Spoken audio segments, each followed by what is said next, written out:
We moved into our home about 2 years ago now. This was a picture of the living room and kitchen when we first moved in.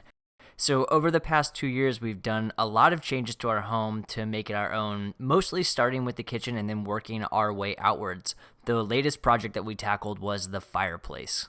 The first part of the project involved painting the fireplace brick white. I actually liked the black look of it, but felt that with a large beam, the white would contrast it better and fit with the aesthetic of our house a lot better. Now, my wife tackled this painting over the course of one weekend, and I don't have any footage of it, but I'm sure you can use your imagination. The beam we bought was around 150 years old and reclaimed from a barn that was torn down a few years ago in Indiana. Now, I wish I had taken more pictures of it before we did anything to it, but it was really cool. So much character, lots of cool cracks and twists, and it was dirty as heck. The first thing I noticed is how quickly it went from a dull gray to a nice light tan color. We were initially worried it might not be the right fit for our home aesthetically, but once it got cleaned off, it was clear that we had made the right choice. Now, the beam was 6 inches by 6 inches, and it was heavily twisted, and this was a little concerning to me as the goal for the beam was to sit flush against our brick wall in an L shape. To fix some of the twists, my wife and I next chose which side of the beam we wanted to be the front, top, and bottom faces. This was a mix of aesthetics and having an understanding of which sides of the beam would be the easiest to manipulate and make straight. By picking these sides, we could then begin getting rid of some of the twist, and I used my electric hand planer with a few wedges underneath the beam to stabilize it, and just began running it over all of the high points of the beam. Next up was figuring out how to cut the 45-degree miter on this piece. The design of this mantle was a little trickier than most mantles, as it would need to wrap around the fireplace in kind of like a waterfall table fashion. The trouble is, I don't have something that can make this big of a cut, let alone a constant 45-degree, so after some deliberating, I chose my miter saw for this. Now, to make the waterfall look of the piece where it looked like the grain flowed from one piece to the other around the corner, I would need to make 4 total cuts. First, a 45-degree cut that involved me making one deep cut, flipping the piece over, and rotating the miter saw the opposite 45 degrees. And once that was cut, I could then cut out the remaining 45-degree piece, meaning that everything would line up as an L. Now, there are a bunch of ways to hang mantles on your fireplace. The way I see most people do it is through lag bolts that stick out from the brick and go into a few holes in the back of the beam. Being an L shape, this unfortunately wouldn't work for our situation.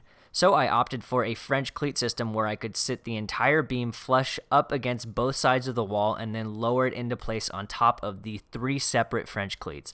The weight itself would hold it in place, and the 2 sets of French cleats would prevent it from sliding in either direction off the wall. So to do this, I needed to route out 3 large grooves in the back side of the beam to access the French cleats.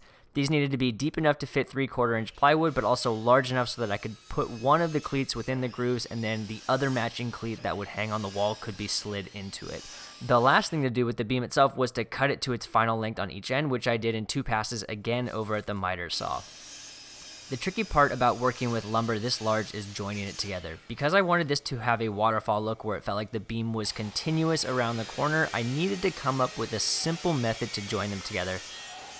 This was a little make it up as I go, but the first thing I did was cut a piece of 2-inch, 1/8 inch steel on the chop saw. Once I had it cut to length, I then scored it in a line that was about halfway down the piece. I then took it to the drill press and added 3 to 4 holes to each side of the piece. The idea behind this was to create a really large angle bracket that could be recessed in the rear of the beam and screwed into each piece. Now, I could have just bought an angle bracket, but since I had the steel and the means to cut a large custom one, I went with that method. Now, to begin assembly, I spread an even amount of glue on both miter corners. The joint on its own would never hold up, but this was just a first step to bringing the piece together. You can see the waterfall effect on the beam. I then clamped it together and checked for square before letting the glue begin to cure. Next, I mixed up some 5-minute epoxy. Now, I didn't think regular glue would do well to adhere steel to wood, and the epoxy actually seemed to work really great. So after mixing, I spread it on both back ends of the piece and then set it into a small recessed channel that I had routed off backside of the corner of the beam. I then drove in 3-inch wood screws.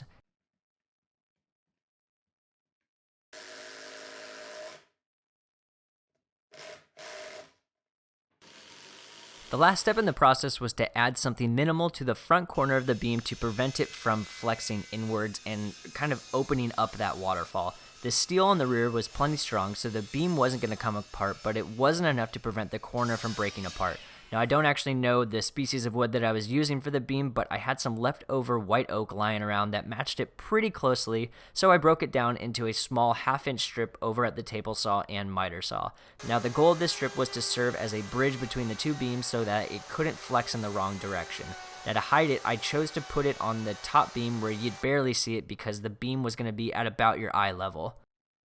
But also, if you did, it would actually complement the piece rather than stand out as something that felt like an afterthought. Once that glue had cured, I could flush up both sides of the beam with my flush trim saw. The oak seemed to match whatever species of the wood beam was almost perfectly. Last step was to attach the French cleats to the back of the beam. With the beam still being uneven because of the age and the character of it, I wanted to make sure that the French cleats were all evenly attached so that when they married their counterpart on the wall, the beam would sit even. So I just used a few pieces of scrap wood to shim each piece in place when attaching, and brad nails to tack in place along with the glue.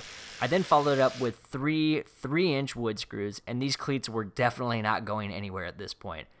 I then finished off the piece with a coat of Danish oil on the entire beam to really help bring out that color and character of it. The last step in the process was anchoring my 3 French cleats to the brick fireplace. To do this off camera, we first figured out what height we wanted the beam to sit at and then marked the top and bottom with blue tape. The locations of the French cleats laterally were based on the spacing of the French cleats on the back of the beam that they would match up with. Using a masonry bit, which drills really easily into brick, I used a piece of tape to set the depth stop on my drill and a piece of tape to catch the dust that came out of the brick and begun drilling in my first pilot hole. Once I had that hole established, I then used the French cleat with the first brick anchor and a level to figure out the next 2 holes to drill. The way these anchors work is as you hammer them into the brick or concrete, the nail will expand the interior of the bolt, which creates a really strong anchor then into the brick. You could easily do pull-ups on these cleats.